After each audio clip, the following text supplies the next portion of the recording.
If she calls her ex my favorite man while wearing my ring, what exactly am I supposed to marry? Her or the lie she's selling me? My name is Greg Harper, and I used to believe in forever. Stupid, right? At 39, I should have known better. I manage 3 restaurants in downtown Cedar Falls, a job that taught me to spot lies from a mile away. Customers lie about reservations, employees lie about being sick, and suppliers lie about delivery times.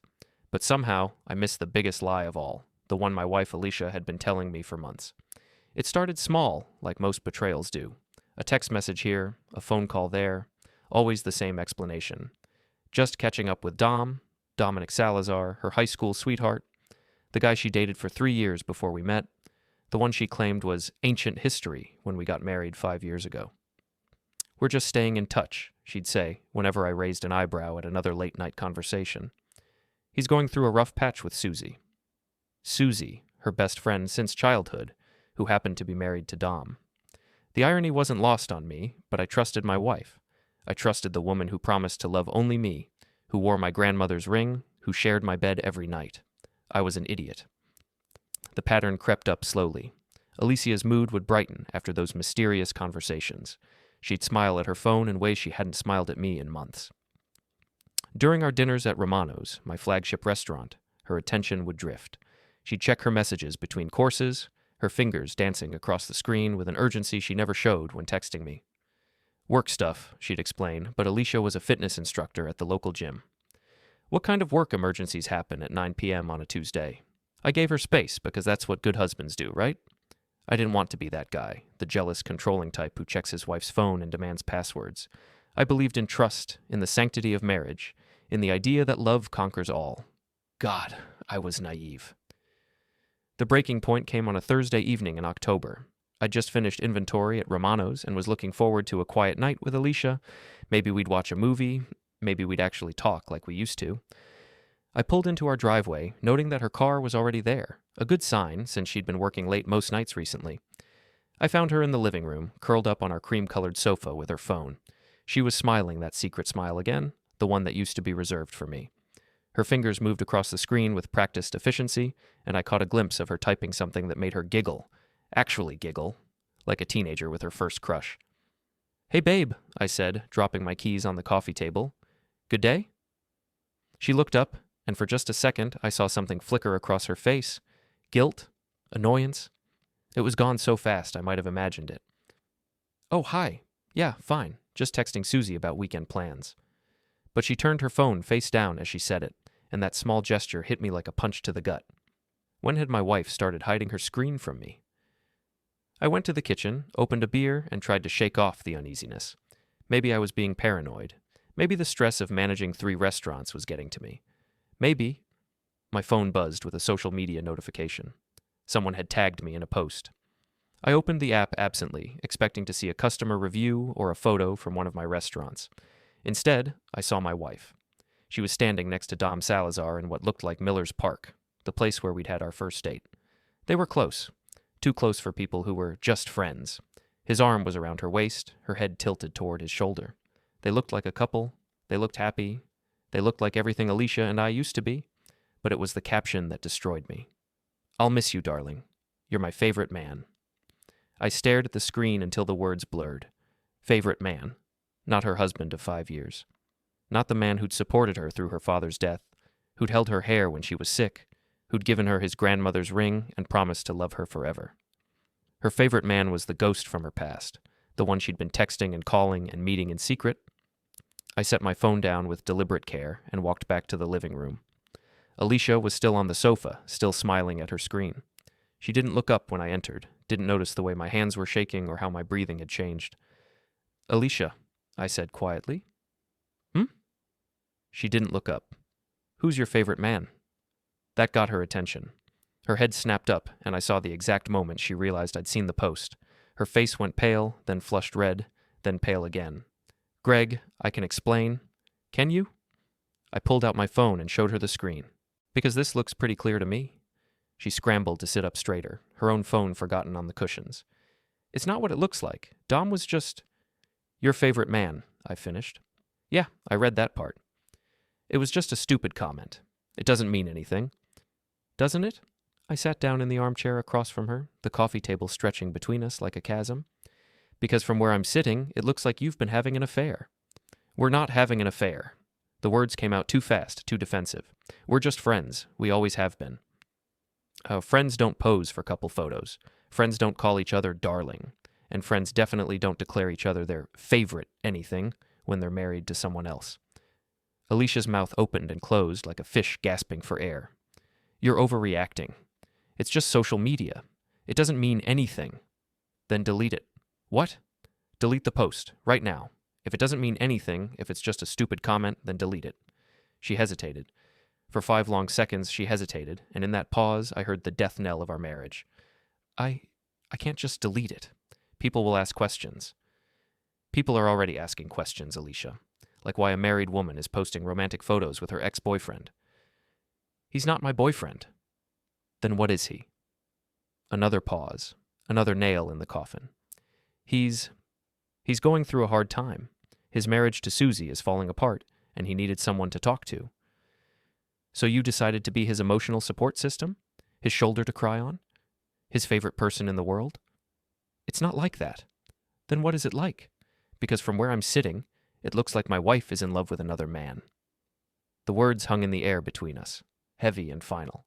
Alicia's eyes filled with tears, but she didn't deny it. She didn't rush to reassure me, didn't throw herself into my arms and beg for forgiveness. She just sat there, crying silently, and I knew. I stood up slowly, my legs feeling unsteady. I'm going to ask you one more time, and I want you to think very carefully about your answer. Are you having an affair with Dom Salazar? Not a physical one, she whispered. Not a physical one. As if that made it better. As if emotional infidelity was somehow less devastating than the physical kind. I walked to our bedroom and opened the jewelry box on Alicia's dresser. Inside, nestled in blue velvet, was the matching wedding band to mine, the one she'd stopped wearing to the gym because it got in the way during workouts. I picked up my own ring, studying it in the lamplight. It was a simple gold band, nothing fancy, but it had belonged to my grandfather. He'd worn it for 53 years, through good times and bad, through arguments and reconciliations, through sickness and health, until death do us part. I slipped the ring off my finger and held it in my palm. It felt heavier than it should have, weighted with broken promises and shattered dreams. When I returned to the living room, Alicia was still crying. She looked up at me hopefully, as if expecting forgiveness, expecting me to fight for our marriage. Instead, I set the ring on the coffee table between us. "What are you doing?" she asked, her voice barely above a whisper. "Giving you what you want." "I don't want this. I want to work things out. I want to fix this." "Do you? Because it seems to me like you've already made your choice. You chose him. You chose to be his favorite person, to be his emotional support, to pose for romantic photos and post them for the world to see." "Greg, please." "No!" The word came out harder than I intended. "I'm done begging for scraps of attention from my own wife. I'm done competing with a ghost from your past. I'm done pretending that this marriage means something to you when it's clear it doesn't." I picked up the ring again and walked to the kitchen. In the junk drawer, I found an envelope and a piece of paper. My handwriting was steady as I wrote, "I don't need this ring anymore. Give it to your ex. If you want to be with him, then be with him completely. Don't come back into my life. If you're running to him, then go completely, because I don't need a wife who chooses someone else while standing beside me." I sealed the ring inside the envelope, addressed it to Alicia's gym, and set it on the counter. When I returned to the living room, she was staring at the empty space where the ring had been. "You're really doing this?" she asked. "You already did it," I replied. "I'm just making it official." That night, I slept in the guest room. The next morning, I mailed the envelope and started looking for an apartment. Moving out was easier than I expected. 5 years of marriage, and I could fit my life into a dozen boxes. Funny how little you accumulate when you're busy building someone else's dreams. I found a 1-bedroom apartment above Rossetti's bakery on Main Street. It smelled like bread and coffee, and the rent was reasonable. The landlord, Mrs. Rossetti, was a widow in her 70s who took one look at my wedding ring tan line and offered me the first month free. "Divorce?" she asked with the bluntness of someone who'd lived through 8 decades of human drama. "Getting there," I replied. "Good. Life's too short to waste on people who don't appreciate you." I moved in on a Saturday. Alicia was at the gym, or so she claimed, and I packed my belongings in silence. Clothes, books, my grandfather's tools, the photo albums from before we met. I left everything we'd bought together, the furniture, the wedding china, the framed pictures of happier times. By Sunday evening, I was settled into my new life. It was smaller, quieter, and infinitely more peaceful than the house I'd shared with my wife. My phone had been buzzing all weekend, calls and texts from Alicia that I ignored. Finally, Monday morning, I listened to her voicemails. "Greg, please call me back. We need to talk about this. I got your note. This is crazy. You can't just throw away 5 years because of one stupid post. People are asking questions. My mother called. She wants to know where you are. Please, Greg, I love you. I made a mistake, but we can fix this." The last message was different. Her voice was smaller, more desperate. I deleted the post. I told Dom we can't talk anymore. Please come home. Too little, too late. I was at Romano's Tuesday morning when my phone rang. Richard Kowalski, my assistant manager and closest friend, glanced at the caller ID and raised an eyebrow. "You gonna answer that?" he asked. "Nope." I declined the call and went back to reviewing the previous night's receipts. Trouble in paradise?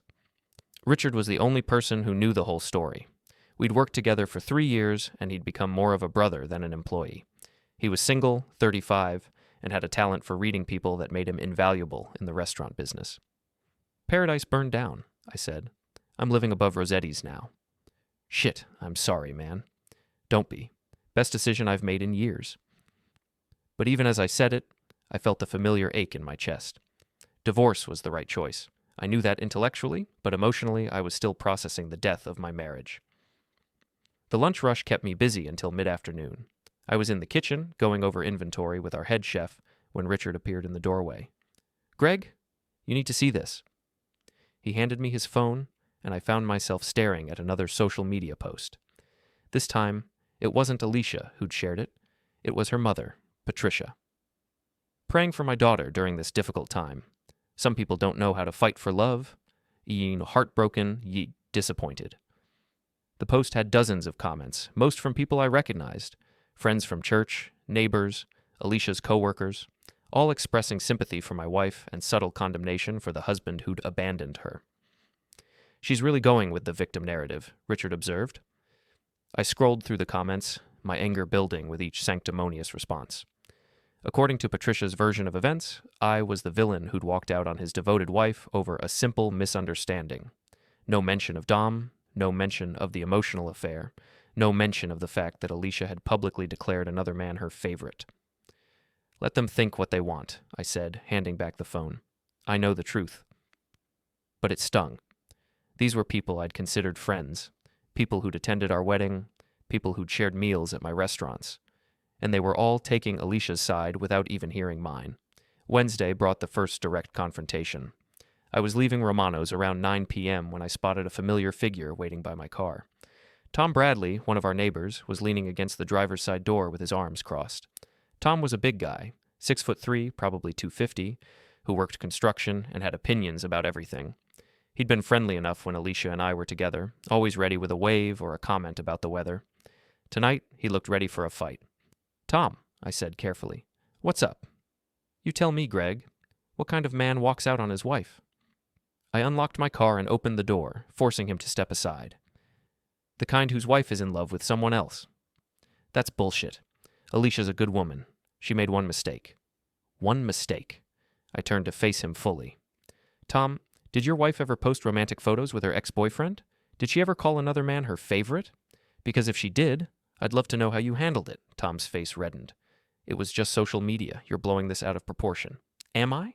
Tell me, if Linda posted a picture with her ex and called him her favorite man, would you be cool with that?" He didn't answer, which was answer enough.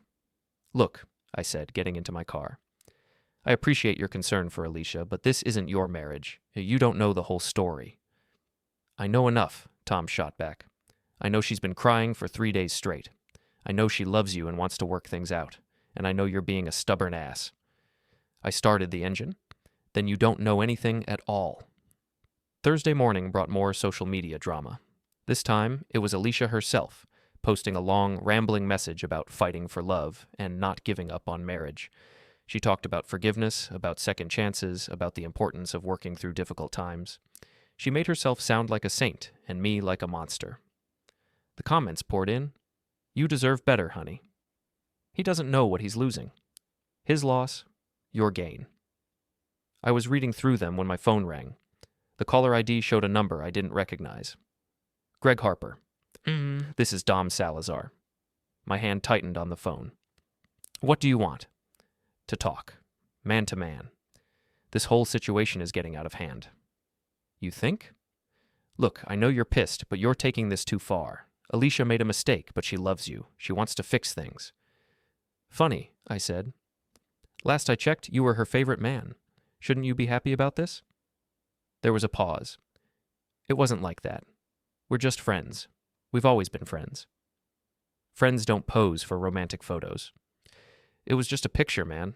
You're reading too much into it. Am I? Tell me, Dom, if your wife posted a picture like that with her ex, how would you feel? Another pause.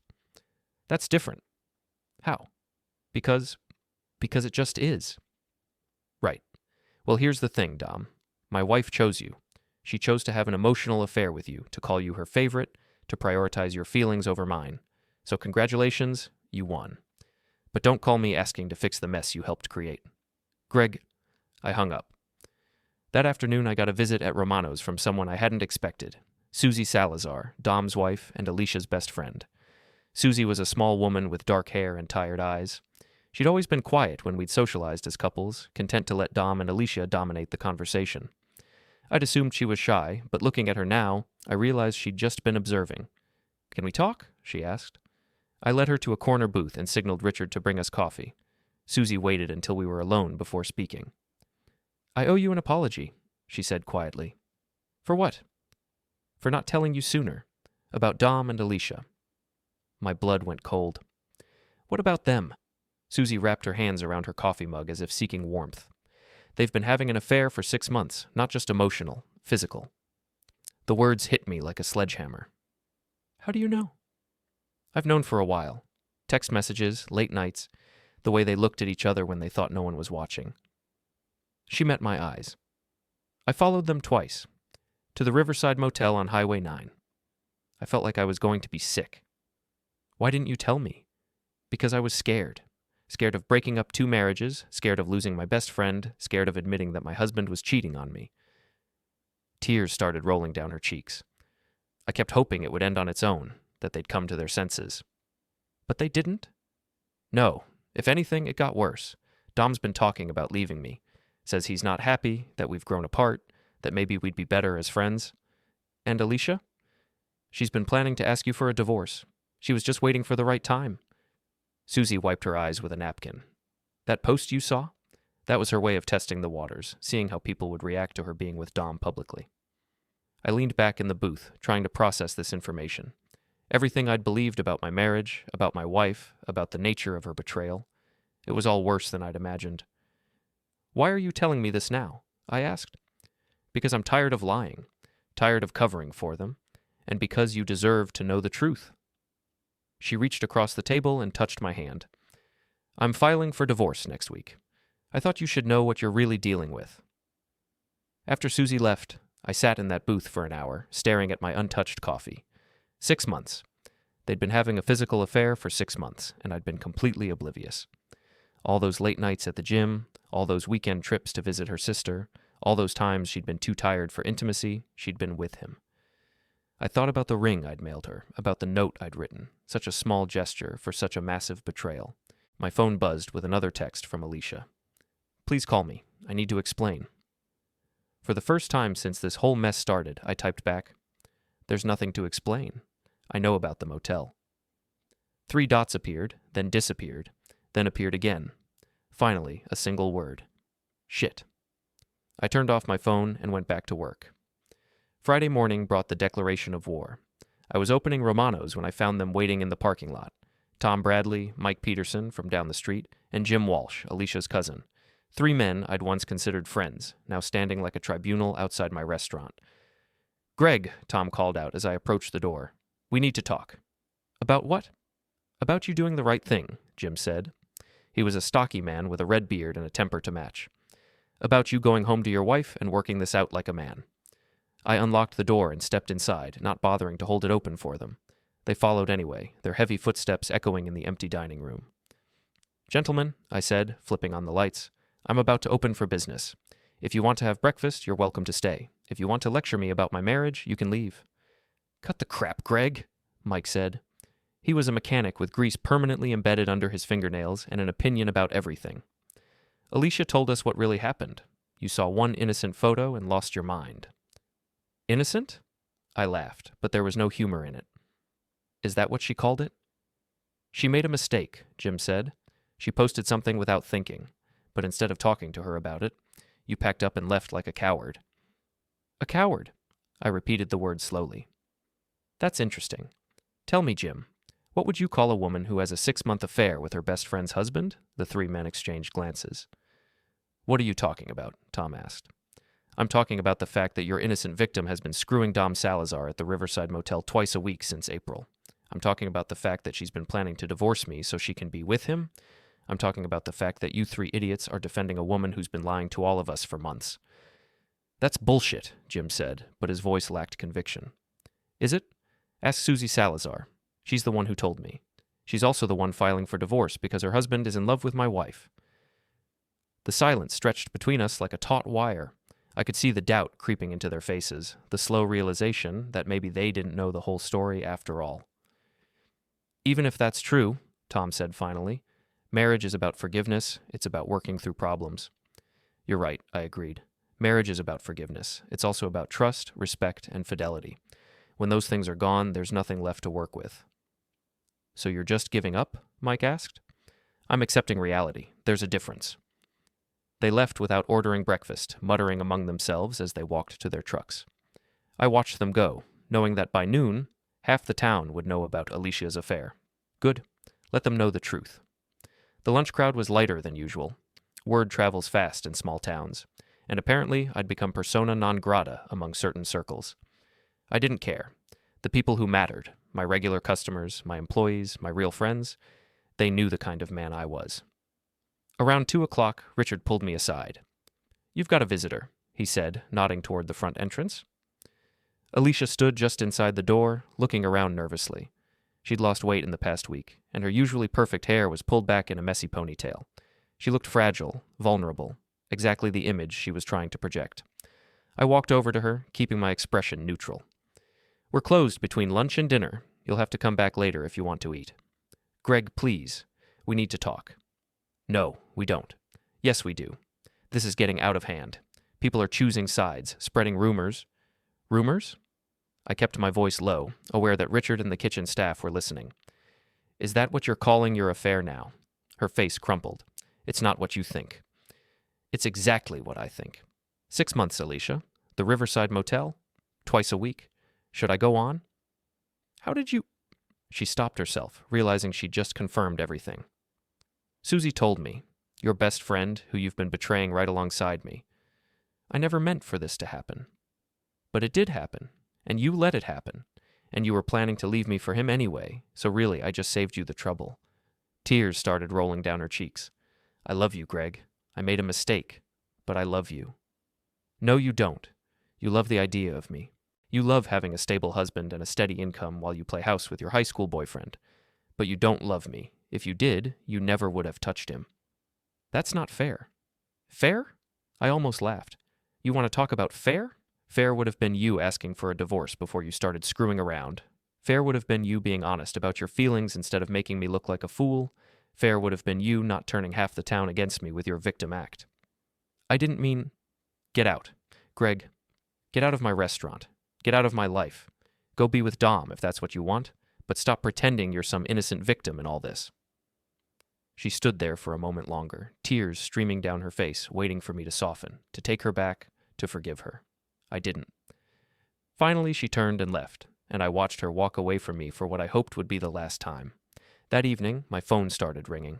First Patricia, Alicia's mother, screaming at me for humiliating her daughter in public, then Jim Walsh, demanding to know who I thought I was, then a number I didn't recognize, probably one of Alicia's gym friends calling to tell me what a monster I was. I turned off my phone and went for a walk. Main Street was quiet at 8 o'clock on a Friday night. Most people were at home with their families, watching movies, making dinner, living their normal lives. I envied them their simplicity, their certainty, their intact marriages. I was passing Kowalski's Hardware when I heard footsteps behind me. I turned to find Dom Salazar approaching, his hands shoved deep in his jacket pockets. We need to finish our conversation, he said. No, we don't. Yes, we do. This has gone far enough. I stopped walking and faced him fully. Dom was a big man, not as tall as Tom Bradley, but broader, more muscular. He worked at the lumber mill and spent his free time at the gym. He looked like the kind of guy who solved problems with his fists. You want to finish our conversation? I said. Fine. Let's talk about how you've been fucking my wife for 6 months. Let's talk about how you convinced her to betray her best friend. Let's talk about how you're destroying 2 marriages because you can't keep your dick in your pants. His face darkened. Watch your mouth. Or what? You'll hit me? Go ahead, Dom. Assault me in the middle of Main Street. I'm sure that'll help your case in the custody hearing. That stopped him cold. What custody hearing? The one that's coming when Susie divorces you. You think the judge is going to give joint custody to a man who abandoned his family for another woman? You think your kids are going to want to spend weekends with Daddy and his home-wrecking girlfriend? Alicia's not a home-wrecker. Isn't she? She wrecked my home. She wrecked your home. She wrecked Susie's home. What would you call her? Dom stepped closer, close enough that I could smell the beer on his breath. I call her the woman I love. Then why are you here talking to me? Why aren't you with her right now, planning your future together? Because she's still hung up on you, because she thinks there's still a chance to fix things. And you want me to what? Bow out gracefully so you can have her? I want you to stop being a selfish prick and let her go. I laughed, and the sound echoed off the empty storefronts. Let her go? Dom, I already let her go. I mailed her my wedding ring. I moved out of our house. I told her to be with you if that's what she wants. What more do you want from me? I want you to stop poisoning people against her. Stop telling everyone about the affair. I'm not telling anyone anything they don't deserve to know. Your wife deserved to know. My friends deserve to know. And if people are turning against Alicia, maybe it's because they don't like being lied to. Dom's hands clenched into fists. You're ruining her reputation. No, Dom. She ruined her own reputation when she decided to cheat on her husband. I'm just making sure people know the truth. The truth according to you. The truth according to reality. You want to be with her? Fine, be with her. But don't expect me to help you clean up the mess you both made. I turned to walk away, but Dom grabbed my arm. We're not done here. I looked down at his hand, then back up at his face. Yes, we are. Let go of me, Dom. Not until you promise to stop spreading lies about Alicia. They're not lies, and I'm not spreading them. I'm just not covering for her anymore. His grip tightened. Promise me. Or what?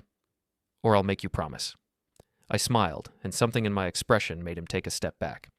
Dom, I've been managing restaurants for 15 years. Do you know how many drunk assholes I've had to throw out? How many fights I've broken up? How many tough guys I've faced down? I stepped closer, and now he was the one backing away. You want to threaten me? Go ahead. But understand something first. I've got nothing left to lose. My marriage is over. Half my friends hate me, and my reputation is already shot. What exactly do you think you can take away from me? He released my arm and stepped back. This isn't over. Yes, it is. Go home to your wife, Dom, or go home to my wife. I don't care anymore. Just stay the hell away from me. I walked away, leaving him standing alone under the streetlight, and for the first time in a week, I felt something like peace. Saturday brought unexpected reinforcements. I was at Romano's, prepping for the dinner rush, when Richard burst through the kitchen doors with a grin on his face. You need to see this, he said, thrusting his phone at me. On the screen was a Facebook post from Susie Salazar. It was long, detailed, and devastating. After much consideration, I've decided to share my truth. For the past 6 months, my husband Dom has been having an affair with my best friend Alicia Harper. I've kept silent, hoping they would end it and return to their families, but instead, they've chosen to destroy 2 marriages and blame everyone else for the consequences. Greg Harper is not the villain in this story. He's a good man who deserves better than a wife who would betray him with his friend's husband. Dom is not the victim he's pretending to be. He's a cheater who abandoned his family for a fantasy. And Alicia is not the innocent victim she's portraying herself as. She's a woman who chose to destroy multiple lives for her own selfish desires. I'm filing for divorce and seeking full custody of our children. I will not allow them to be raised in an environment of lies and betrayal. To those who have been supporting Dom and Alicia while condemning Greg, I hope you'll reconsider your position now that you know the truth. The post had been up for 3 hours and already had over 200 comments. I scrolled through them, watching the tide of public opinion shift in real time. Holy shit, I breathed. It gets better, Richard said, taking back his phone. Patricia deleted her post about praying for Alicia. Jim Walsh posted an apology to you, and Tom Bradley just called asking if you want to grab a beer later. I leaned against the prep counter, feeling simultaneously vindicated and exhausted. I should feel good about this, right? People finally know the truth. But you don't? I don't know what I feel. Relieved, maybe? But also sad. This whole thing is just ugly. Everyone loses. Not everyone, Richard said. You're free. That's not nothing. He was right, but freedom felt heavier than I'd expected. The dinner rush was busier than it had been all week. Apparently, being the wronged husband in a small-town scandal was good for business.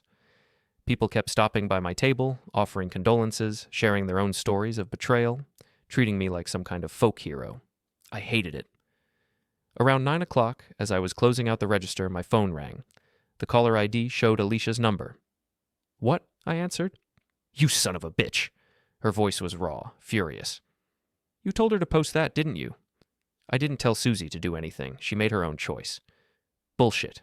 You planned this whole thing. You wanted to destroy me. Alicia, I didn't destroy you. You destroyed yourself. Susie just told people what you did. My life is ruined. My job, my friends, my family, everything is gone. Welcome to consequences. I hear they're a bitch. This is all your fault. My fault? I'm not the one who cheated. I'm not the one who lied. I'm not the one who chose another man over my marriage. I chose you. I came to your restaurant. I begged you to take me back. After you got caught. After 6 months of betrayal. After you'd already decided to leave me anyway. I took a deep breath. Alicia, even if I wanted to take you back, which I don't, how could I ever trust you again? How could I look at you without wondering where you'd really been? Who you'd really been with? Silence on the other end of the line. That's what I thought, I said. Goodbye, Alicia. Greg, wait. I hung up. Sunday was supposed to be my day off, but I couldn't sit still in my apartment.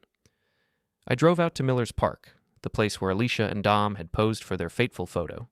It was a beautiful autumn day, the leaves turning gold and red, families having picnics and playing frisbee. I sat on a bench overlooking the lake and tried to imagine my future. At 39, I was starting over completely. No wife, no house, no shared dreams. It was terrifying and liberating in equal measure. Greg? I turned to find Susie Salazar walking toward me, her 2 kids trailing behind, 8-year-old Emma and 6-year-old Jake, both with Dom's dark hair and Susie's gentle eyes. Hi, Susie. How are you holding up? She sat down beside me while the kids ran toward the playground. Better than I expected, actually. It feels good to tell the truth. I read your post. Thank you for that. I should have done it months ago. I should have told you the first time I caught them. Why didn't you? She was quiet for a long moment, watching her children play, because I was scared of being alone, scared of being a single mother, scared of admitting that my marriage was a lie. And now? Now I realize I've been alone for months anyway. At least this way, I'm alone by choice. We sat in comfortable silence, 2 casualties of other people's selfishness, finding solace in shared understanding. What will you do now? I asked. Focus on my kids? Go back to school, maybe? I always wanted to be a teacher. She smiled sadly. What about you? I don't know yet. Keep running my restaurants. Maybe open a 4th location. Try to remember who I was before I became half of a couple. You'll figure it out. You're stronger than you think. So are you. Monday morning brought the final confrontation I'd been expecting. I was unlocking Romano's when Dom's truck pulled into the parking lot. He got out slowly, his face haggard, his clothes wrinkled like he'd slept in them. Behind him, in the passenger seat, I could see Alicia. We need to talk, Dom said as he approached. No, we don't. Please, Greg, just 5 minutes. Against my better judgment, I let them into the restaurant. Alicia looked even worse than Dom. Pale, thin, her eyes red from crying. They sat across from me in the same booth where Susie had revealed their affair, and the irony wasn't lost on me. We want to apologize, Dom began. Okay, apologize. We're sorry, Alicia said, her voice barely above a whisper. We never meant for things to go this far. How far did you mean for them to go? 3 months? 4? Were you planning to tell me eventually, or just let me figure it out on my own? They exchanged glances. We were going to end it, Dom said, after the holidays. We were both going to work on our marriages. Bullshit. Susie told me you were talking about leaving her, and Alicia was planning to divorce me. Don't sit here and lie to me about your intentions. Okay, you're right, Alicia said. We were in love. We were planning to be together. But we were going to do it the right way. The right way? I laughed bitterly. The right way would have been getting divorced before you started fucking each other. The right way would have been being honest with your spouses. The right way would have been not destroying two families for your own selfish desires. We know we messed up, Dom said, but now everything's ruined. Susie won't let me see my kids. Alicia lost her job. People won't even look at us. And you want me to do what about that? Help us, Alicia pleaded. Tell people you forgive us. Help repair our reputations. I stared at them in disbelief. You want me to help you? After everything you've done, you want me to clean up your mess? We're desperate, Greg, Dom said. We've lost everything. Good. Maybe now you understand what it feels like. I stood up, done with this conversation. Here's what's going to happen. You two are going to leave my restaurant and never come back. You're going to live with the consequences of your choices, and you're going to stop asking other people to fix the problems you created. Greg, please, Alicia started. No, I gave you 5 years of my life, Alicia. I gave you my trust, my love, my grandmother's ring. I'm not giving you anything else. They left without another word, and I watched through the window as they drove away together. Two people who destroyed everything for love, only to discover that love built on betrayal never lasts. 3 months later, I was a different man. The divorce had been finalized in January, a surprisingly simple process since Alicia didn't contest anything. She kept the house, I didn't want it anyway, and I kept my restaurants and my freedom. Dom and Alicia's relationship had imploded by Christmas.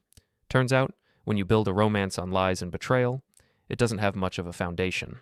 Dom moved back in with his mother, and Alicia left town entirely. I heard she'd gone to live with her sister in Phoenix. Susie got full custody of the kids and was starting her teaching degree in the fall. We'd become unlikely friends, bonded by shared experience and mutual understanding. Sometimes we'd grab coffee and laugh about how naive we'd been, how blind to the obvious signs. Do you ever miss it? She asked me one afternoon in February. Being married, I mean. I miss the idea of it, I said. I miss having someone to share things with, someone who was supposed to be on my team, but I don't miss the reality of what my marriage had become. What about her? Do you miss Alicia? I considered the question. I miss the woman I thought she was. But that woman never really existed, did she? She was just a character Alicia played when it suited her. That's depressing. Or liberating. Now I know the difference between love and performance. Spring brought new opportunities. I'd been approached by investors about opening a 4th restaurant, this one in the state capital. It would mean more travel, more responsibility, but also more independence.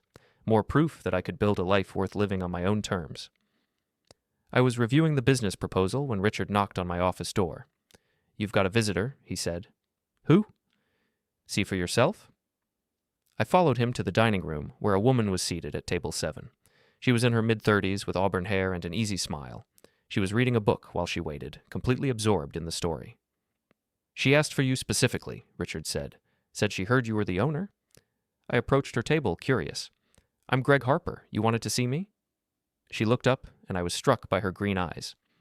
Hi, I'm Sarah Mitchell. I just moved here from Denver, and everyone keeps telling me I have to try Romano's. They said the owner was a good man who'd been through a rough patch but came out stronger. Did they now? They did. They also said you make the best chicken marsala in 3 counties. Well, they're right about that, I smiled. Would you like me to recommend something? Actually, I was hoping you'd join me, if you're not too busy. I glanced around the restaurant. The dinner rush wouldn't start for another hour, and Richard could handle anything that came up. I'd like that, I said. We talked for 2 hours. Sarah was a nurse practitioner who'd taken a job at the local hospital. She'd been married once, briefly, to a man who turned out to be nothing like what he'd pretended to be. She understood betrayal, understood the process of rebuilding, understood that sometimes the best thing you can do is start over. What made you move to Cedar Falls? I asked. I wanted somewhere quiet, somewhere I could figure out who I am when I'm not trying to fix someone else's problems. And have you? Figured it out, I mean? I'm getting there. What about you? Have you figured out who Greg Harper is when he's not half of a couple? I'm working on it. Turns out he's not such a bad guy. She smiled. I'd like to get to know him better. I'd like that too. We exchanged numbers, made plans for coffee later that week. Nothing rushed, nothing desperate. Just 2 people who'd learned the hard way that real love requires honesty, respect, and the courage to be yourself. As I walked Sarah to her car, I thought about the man I'd been a year ago. Naive, trusting, willing to overlook red flags in the name of preserving peace. That man was gone, replaced by someone harder, but also wiser. Someone who knew his own worth. "Greg?" Sarah said as she got into her car. "Yeah?" "Thank you for dinner, and for the conversation. It's been a long time since I've talked to someone who really listened. Thank you for giving me the chance." She drove away, and I stood in the parking lot for a moment, breathing in the cool spring air. For the first time in over a year, I felt genuinely hopeful about the future. My phone buzzed with a text message. For a split second, I wondered if it might be Alicia trying one more time to rewrite history. But the message was from Richard. "How'd it go with the pretty redhead?" I typed back, "Good, really good. Dinner tomorrow night?" "We'll see." But I was already looking forward to finding out. I walked back into Romano's, my restaurant, my kingdom, my proof that a man could lose everything and still build something worth having. The dinner crowd was starting to arrive, families, couples, friends gathering to share meals and make memories. I thought about Dom and Alicia, wherever they were now, living with the consequences of their choices. I thought about Susie, raising her kids and building a new life on her own terms. I thought about Sarah, taking a chance on a stranger with a complicated past. And I thought about myself, standing in the middle of it all, scarred but not broken, wiser but not bitter, ready for whatever came next. The phone rang, probably a reservation request. Richard answered it with his usual cheerful professionalism. The kitchen was humming with activity. The dining room was filling with the sound of conversation and laughter. This was my life now. Not perfect, not what I'd planned, but entirely my own. And for the first time in longer than I could remember, that was enough.